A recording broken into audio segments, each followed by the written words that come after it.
Before the Prime Minister was elected, under a coalition government, a typical Australian family could secure a new variable rate home loan at 2.4%, paying $35,000 a year. After 2 years of the Albanese government decisions driving up inflation, the new loan variable interest rate is 6.3%, costing Australian families an extra $21,000 in after-tax dollars. Why won't the Prime Minister admit that his $315 billion spending spree is driving homegrown inflation and threatening further interest rate increases into the future? Call to the Prime Minister. Thanks very much, Mr Speaker.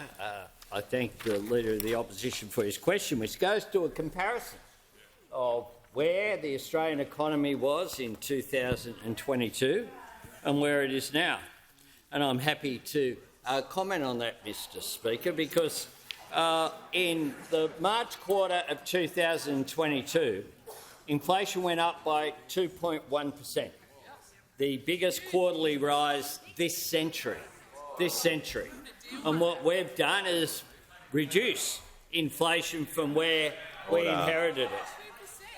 When it comes to wages, outside of the pandemic, the biggest drop in real wages this century also occurred in the March quarter of 2022, down 1.4%. So think about this. Inflation record up in 2022, wages record down in March 2022.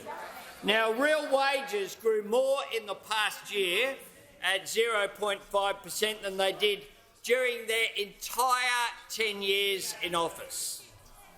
We inherited a sluggish labour market. Under us, 880,000 new jobs have been created.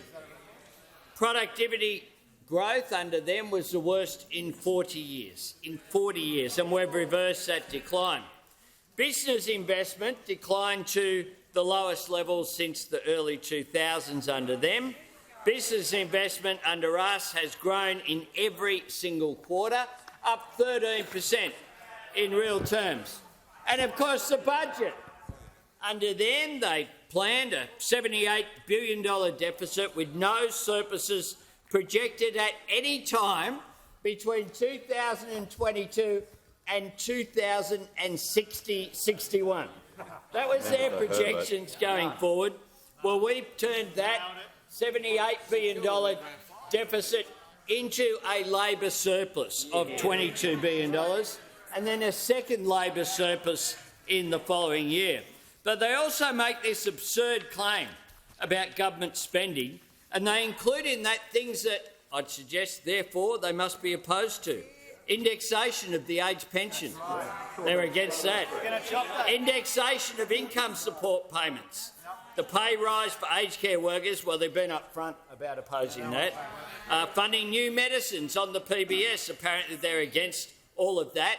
The natural disaster recovery funding and relief in the electorates of the member for Riverina and the member for Calare and the member for Page, the member for Richmond, in all of these electorates, they're against that as well, apparently.